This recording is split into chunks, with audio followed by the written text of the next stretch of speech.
Assalamualaikum warahmatullahi wabarakatuh. Ketemu lagi dengan Ibu Risda Cahaya Utami di pembelajaran mata pelajaran pemrograman dasar kelas 10 TKJ. Materi kali ini tuh tentang percabangan dalam Python. Kan sebelumnya kita udah paham tentang operasi, terus tentang apa itu Python dan struktur yang ada di dalam Python. Jadi sekarang dilanjut dengan materi selanjutnya, yaitu percabangan dalam Python. Percabangan sendiri itu yang perlu kalian pahami itu ada 4 tipe materi percabangan. Ada di dalamnya adalah if statement, kemudian if else statement, kemudian ada if else statement, yaitu kondisi yang berantai. Kemudian ada nested conditional, yaitu kondisi yang bersarang. Jadi if-nya di dalam if gitu. Jadi kayak if bersarang disebutnya. Nah, yang pertama yaitu pernyataan bersyarat atau if. Untuk menulis sebuah program yang berguna, kita hampir selalu membutuhkan kemampuan untuk memeriksa kondisi dan mengubah perilaku program yang sesuai kita butuhkan. Jadi gini, kita kan bikin sebuah aplikasi atau kita bikin program.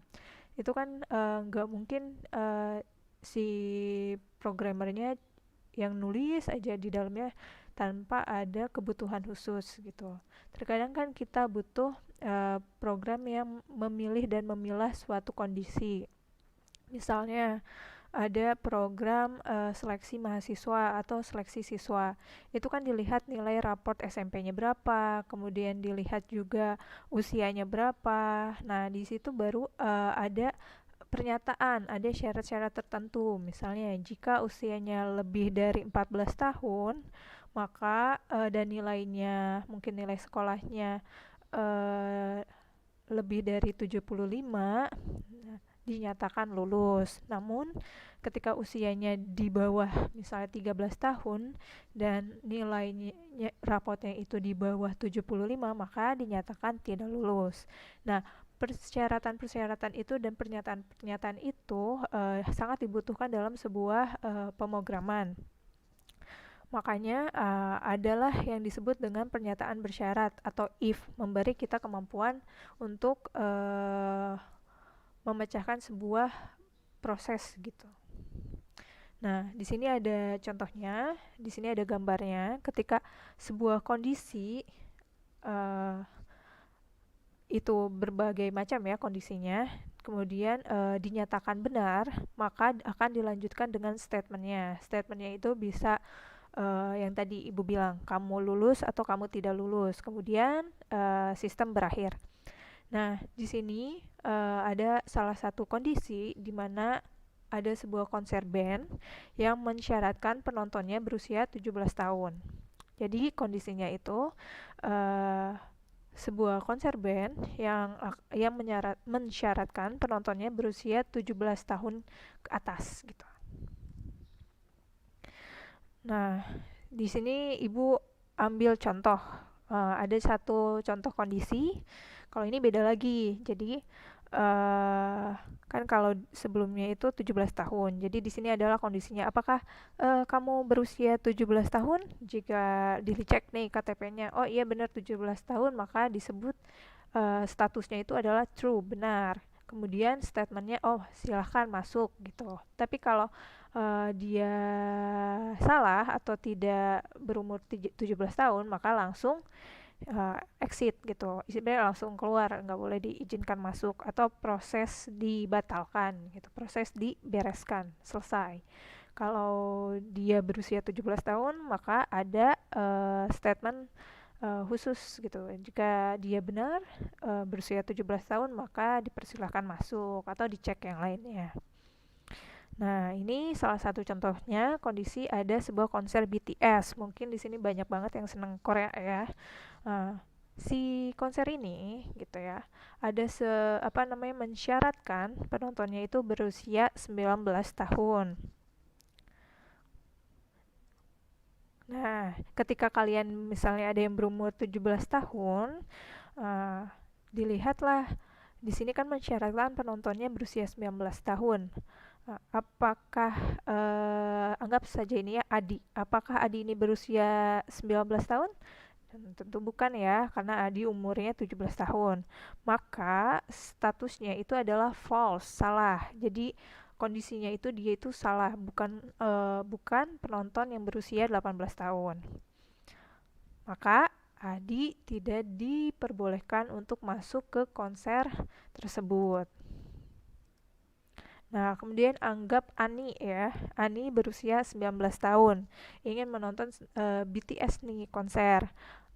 Di sini ada persyaratannya, penontonnya berusia 19 tahun. Apakah Ani berusia 19 tahun? Ketika cek KTP dan segala macamnya, wah benar. Maka dia bisa masuk ke konser tersebut. Itu sebenarnya fungsi kondisi if gitu ya. If atau jika gitu. Nah, di sini ada sintaknya. Sintaknya sendiri ini untuk kita lakukan coding ya, coding di bahasa Python. Nah, di sini kan tadi si konser BTS itu harus berusia 19 tahun. Kalau 19 tahun berarti kan umurnya di atas 18 tahun kan. Jadi jika umur lebih besar dari 18 tahun, print, kemudian diperbolehkan masuk. Tapi kalau kurang dari 18 tahun atau 18 tahun, maka dia dipulangkan. Ini sebagai pernyataan kondisinya. Jadi yang tadi itu adalah pernyataan if-nya. Nah, di dalamnya ini adalah pernyataan kondisinya. Nah, ini adalah statementnya. Jadi hasil dari kondisi ini tuh apa? Nah, kemudian ini adalah hasil dari kebalikannya. Jadi pengecualiannya dari pernyataan ini, yaitu pulang kan. Nah, kita isi variabel umur itu dengan 17 tahun. Nah, ini kan Adi nih. Adi berumur 17 tahun. Nah, lihat kondisinya, si sintaknya. Jika umur lebih besar dari 18 tahun, nah dicek apakah kondisinya Adi ini berumur 17 tahun. Kondisinya itu salah, bukan. Andi tidak berumur 17 tahun. Maka langsunglah si sintak itu nggak ke sini, tapi dia langsung ke print pulang karena tidak memenuhi kondisi lebih besar dari 18 tahun. Jadi Andi dipulangkan. Nah, kemudian yang tadi kan Ani berusia 19 tahun. Nah, umur 19 tahun itu lebih besar dari 18. Betul, iya kan? Gak mungkin 19 tahun dulu terus 18 tahun, tapi kan 18 tahun, 19 tahun, 20. Nah, jadi umur lebih besar dari 18, betul statusnya. Jadi Ani dapat masuk ke acara tersebut gitu. Selanjutnya itu setelah if ada ini kan ya, setelah if ini ada yang dinamakan dengan if else, pernyataan bersyarat. Kalau tadi kan hanya pernyataan jika, nah yang kedua itu adalah pernyataan jika kecuali. Jadi pernyataan bersyarat. Seringkali kita menginginkan suatu hal terjadi jika sesuatu kondisi benar dan hal lain terjadi jika kondisi salah. Jadi misalnya gini, misalnya ibu mau makan nih gitu. Ibu tuh udah ada di otak ibu tuh, oh yang pertama ibu cari itu adalah nasi goreng gitu kan. Jika ibu menemukan nasi goreng, maka ibu makan nasi goreng. Jika tidak menemukan nasi goreng, else keadaan salah kan, tidak menemukan nasi goreng, maka ibu mau makan misalnya mie goreng gitu. Jadi itu adalah kondisi di mana pernyataan benar maupun pernyataan salahnya itu ada statementnya. Jadi ada eh, pengakhiran maksudnya gitu, statementnya kan ada statement untuk makan nasi goreng dan ada statement untuk makan mie goreng. Makanya kita harus membutuhkan yang namanya if else. Nah, kalau if aja kan tadi cuma ada benar ya, kondisi benar, kemudian ke statement pertama. Nah, kalau dua kondisi gitu ya, ada kondisi benar dan ada kondisi salah. Nah, si prosesnya itu kayak gini. Jadi kita yang tadi ibu jajan nih, terus di sini ibu lihat ibu mau makan apakah ada nasi goreng. Nah, kalau ada, ibu makan nasi goreng. Nah, terus kalau tidak ada, maka ibu makan mie goreng, kemudian pulang. Makan nasi goreng, kemudian pulang gitu. Jadi di sini juga ada contohnya. Ada sebuah acara konser dan jumpa fans. Jadi statement pertama itu adalah acara konser, statement kedua adalah jumpa fans. Namun ada beberapa kondisi yang harus dipenuhi. Untuk konser hanya diperuntukkan bagi usia 18 tahun ke atas. Jadi 18 tahun ke atas itu ya umur 19, 20, 21, 22 itu boleh. Tapi untuk 18, 17, 16 itu tidak boleh. Di bawah usia tersebut, tapi untuk 18, 17, 16 dapat mengikuti jumpa fans gitu. Ya dari sini mah untuk statement 1 itu untuk usia 19, 20, 21 ke atas. Yang ini acara jumpa fans itu untuk 18, 17, 16 ke bawah. Nah, ada sebuah acara konser dan jumpa fans, namun ada beberapa kondisi yang harus dipenuhi. Untuk konser, hanya diperuntukkan bagi usia 18 tahun ke atas. Di bawah usia tersebut dapat mengikuti jumpa fans. Nah, Adi ini bingung nih, bisa masuk konser apa jumpa fans gitu kan. Ketika sistemnya itu seperti yang telah Ibu bacakan ini, kondisinya, maka Andi tidak diizinkan untuk memasuki konser karena umurnya di bawah 18 tahun. Maka Andi hanya diizinkan untuk jumpa fans gitu. Karena untuk jumpa fans itu usianya di bawah 18 tahun, maka Andi bisa masuk ke acara jumpa fans. Nah, sekarang Ani berusia 19 tahun. Ani ingin mengikuti konser. Maka keadaan Ani dengan umur 19 tahun itu adalah benar dan diperbolehkan untuk masuk ke dalam konser tersebut.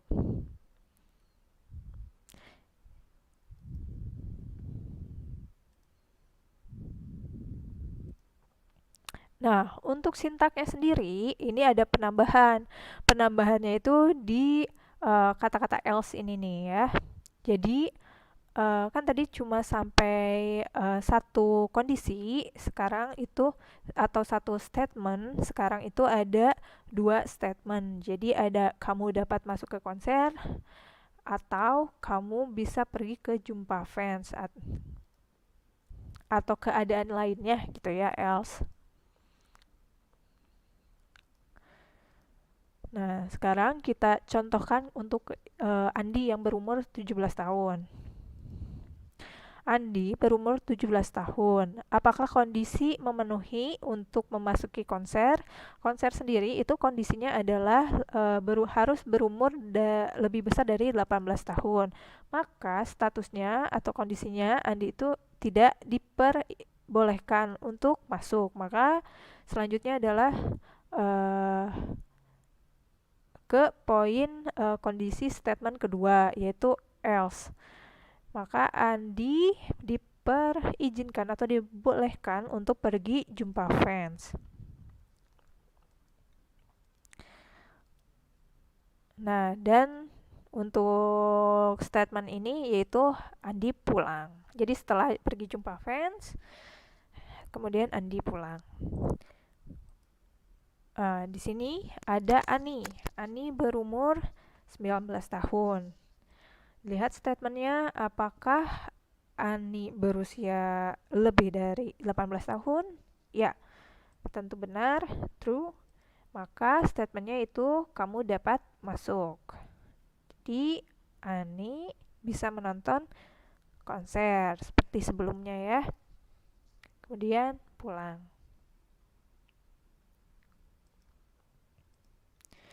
Kondisi pernyataan selanjutnya yaitu pernyataan berantai. Jadi ada if, elif, dan else. Terkadang ada lebih dari 2 kemungkinan dan kita membutuhkan lebih dari 2 cabang. Salah satu cara untuk mengekspresikan komputasi seperti itu adalah kondisi berantai.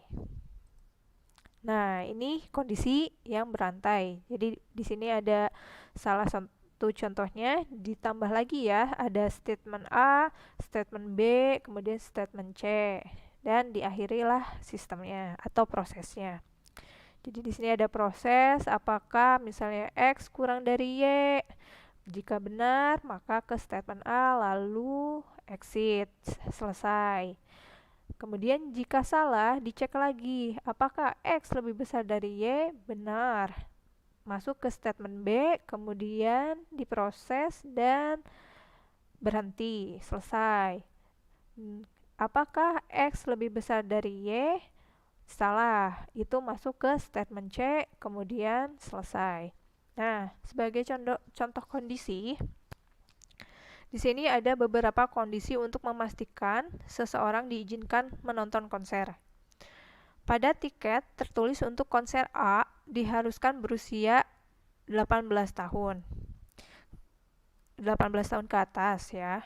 Di konser B diharuskan berumur 18 tahun saja. Jadi khusus party atau khusus konser anak-anak 18 tahun. Dan yang di bawah 17 tahun atau di bawah 18 tahun, yaitu kita masukkan ke statement C. Nah, di sini jadinya tuh ada acaranya tuh ada konser BTS, jumpa fans BTS, kemudian di gedung tetangga gitu ada konser Anet.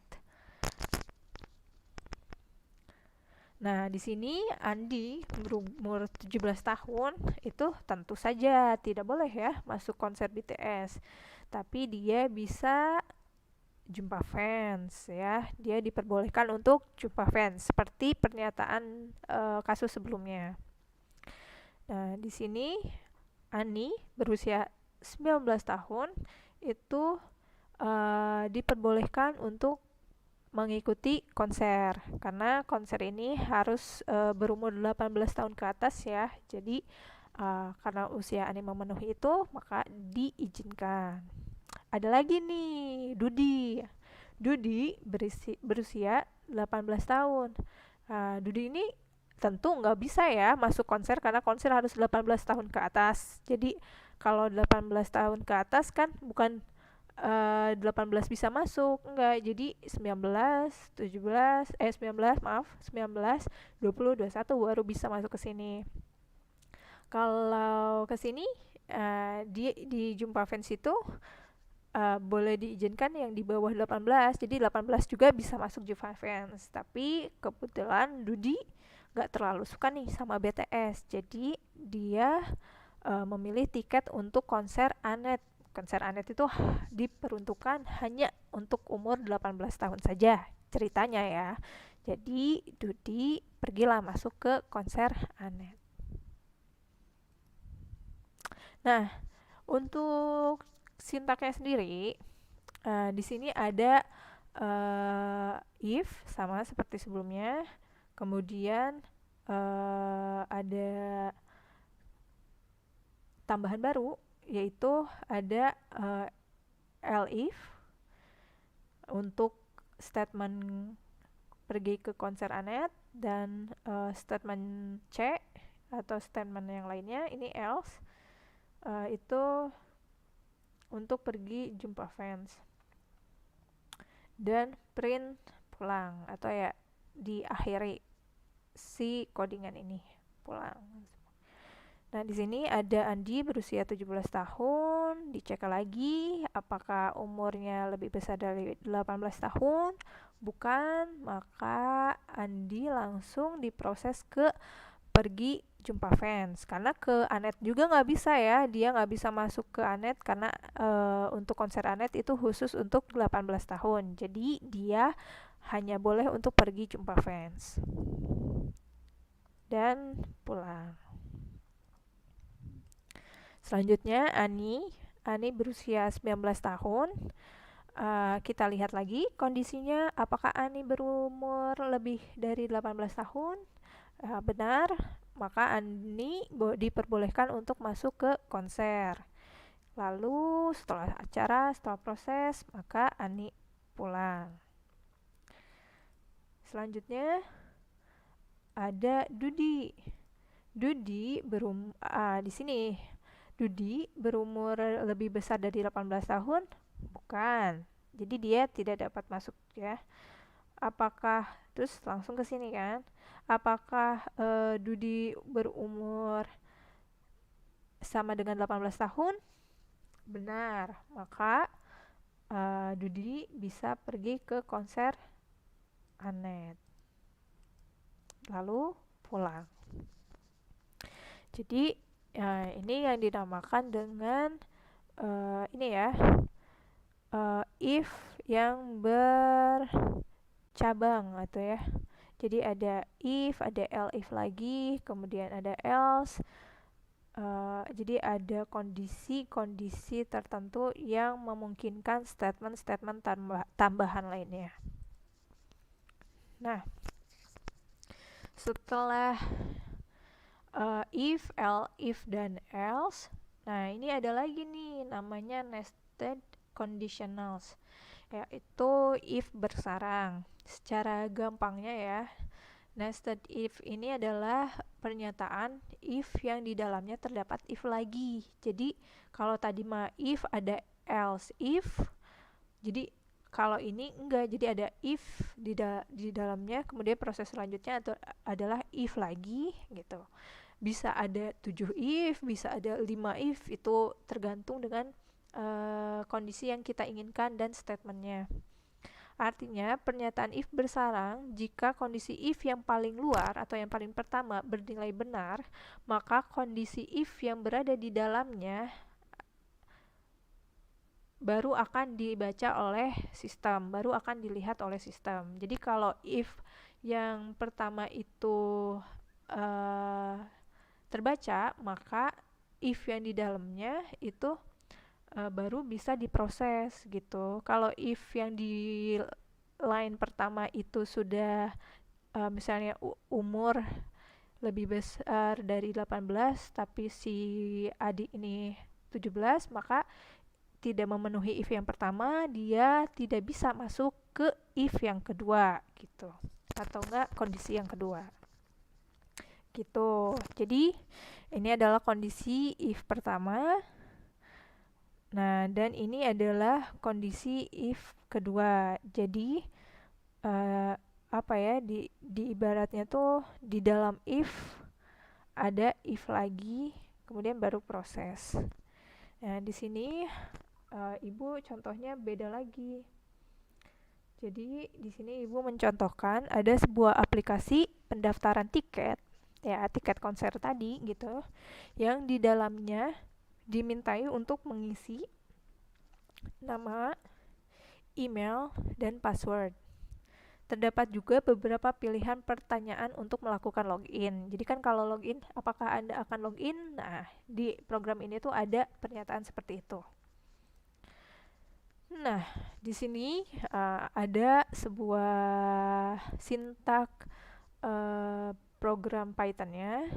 Nah, ini untuk tahu ya, udah tahulah print itu pendaftaran. Kemudian di sini ada variabel nama, yang akan diinputkan nama, kemudian ada variabel email yang akan diinputkan dengan email, kemudian ada password, PASSW, yang akan diinputkan dengan password. Kemudian kita bikin judul lagi, kayak ketika kita masukkan nama kita masukkan kan input ya. Di sini ingat input itu berarti memasukkan input, output, input, proses, input, ini proses, baru output. Jadi kita mungkin kalian pernah belajar ya, ibu nggak tahu ya sejauh mana kalian belajar tentang input, output, atau input, proses, output. Sebuah sistem itu berjalannya, harus diingat, program apapun, codingan apapun, itu jalannya itu input, proses, diproses nih hasil yang kita inputkan, kemudian output, dikeluarkan. Misal, kita tuh kan ngetik, kita menginputkan nama dari keyboard. Berarti misalnya ya, dengan nama ibu di keyboard kita ketik Rizda gitu kan. Kemudian laptop kita memprosesnya lalu mengoutputkannya melewati layar atau LCD kita kan, ada namanya di situ Rizda, ada tulisannya. Nah, itu adalah yang dinamakan dengan sistem atau program. Jadi kalian udah harus mengerti proses perjalanan sebuah program di laptop, di HP, di komputer, di server, dimanapun itu adalah ada inputan, kemudian ada prosesnya, kemudian ada outputnya. Seperti tugas yang ibu berikan yang mengenai sewa buku itu, program itu dipakai oleh kasir toko bukunya. Jadi kasir penyewaan bukunya. Si kasir itu akan menginputkan nama dari bukunya. Jadi nama buku, misalnya kan ibu mencontohkan minggu kemarin itu Saitama. Itu diinputkan tuh oleh kasirnya. Kasir ngetik tuh di laptopnya. Kan program memunculkan perintah input nama buku gitu, masukkan nama buku. Kasir nulis tuh di keyboardnya Saitama. Kemudian dilanjut lagi si programnya input jenis buku. Kasir ngetik lagi komik. Kemudian program nampilin lagi input harga buku. Misalnya Rp 2000. Kemudian program nanya lagi input berapa lama peminjaman gitu. Masukkan lagi tuh di keyboard kasir 6 hari atau 5 hari gitu kan. Enter, kemudian program nanya lagi apakah ada diskon gitu, berikan diskon. Nah, karena mungkin minjamnya hari Jumat gitu, jadi didiskon lah 20%. Kasir input lagi diskonnya 20, enter.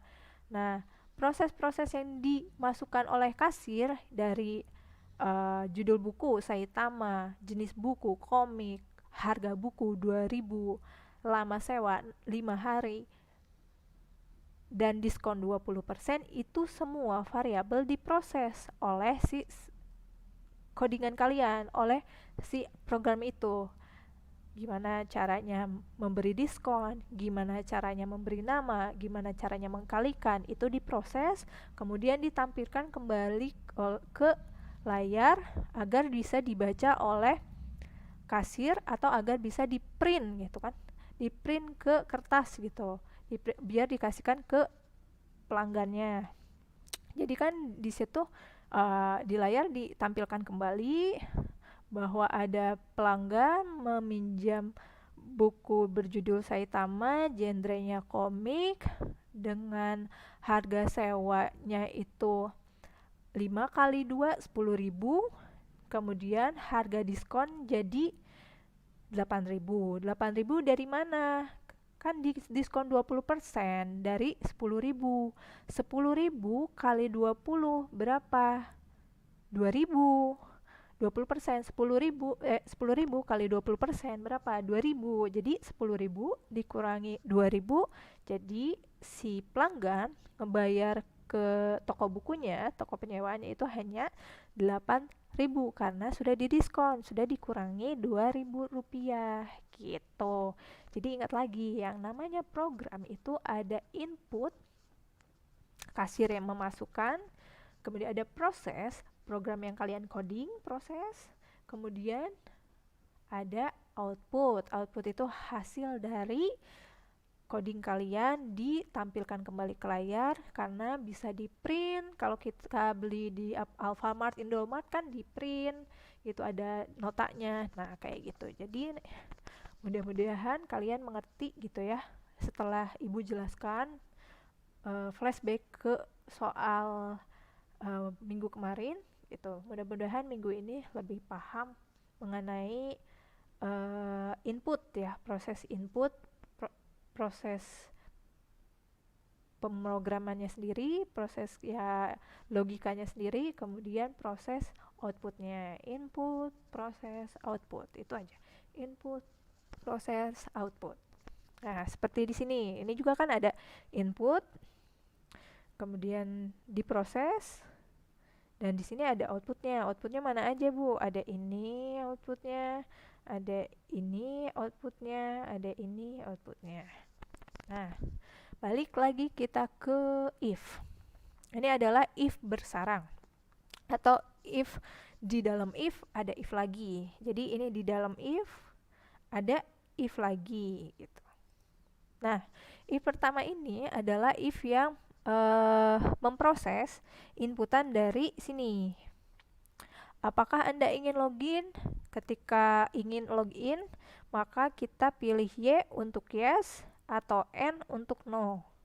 Nah, di sini ada kondisi di mana if pertama, kondisi ke-1 di mana variabel N ini ya yang terpenuhi jika kita menekan huruf Y besar maupun Y kecil, maka ada proses login kan. Nah, proses login itu apa?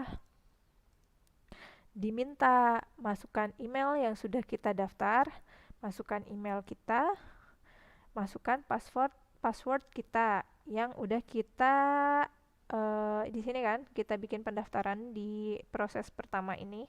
Nah, ketika kita masukkan sesuai dengan pendaftaran ini yang di atas, proses pendaftaran ini, maka ada if selanjutnya.